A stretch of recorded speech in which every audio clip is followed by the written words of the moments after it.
Coota and the Magic Quilt was a thought about how we could try to find a way to talk to our young people and to explain to them the importance of our history and not using racial and ethnic slurs. They use the term dogs as being man's best friend, but I remember in Birmingham, Alabama during civil rights struggle, and that they used dogs to chase slaves, and they were very vicious dogs. So I just thought that I would write a story that would stress the importance of our history and our greatness. You look at a lot of the animations that have done well, there's not any that are based upon a story of Africans or African Americans. This was an opportunity, I think, to use animation and to create an animation that would be a classic.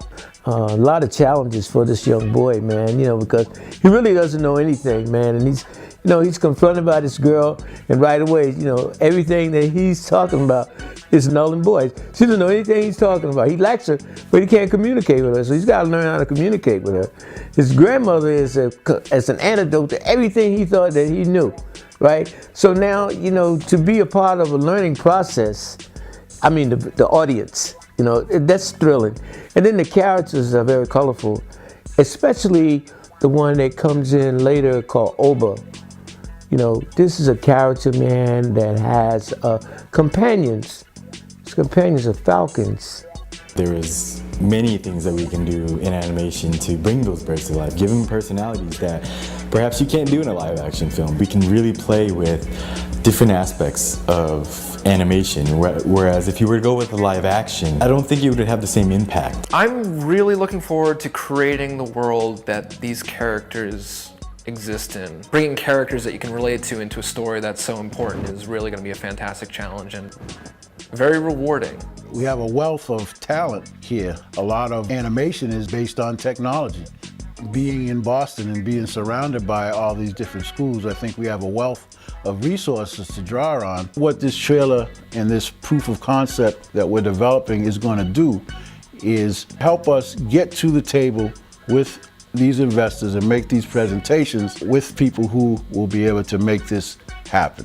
Coota has something to say to everybody, and we need to try to get that out, get it into not only the theaters, but also in the public school systems across the country. And if our kids cannot read, they cannot compete. And if they can't compete, they can't achieve. And everything could be detrimental to not only them, but to our country. We're asking our potential investors to understand that this is a message not just for kids, this is a message for family, this is a message for the country. There's just a lot of different opportunities and windows for generating revenue, number one, and for providing education and for promoting literacy. The fight for human dignity, the right to be, and I think our film has that message.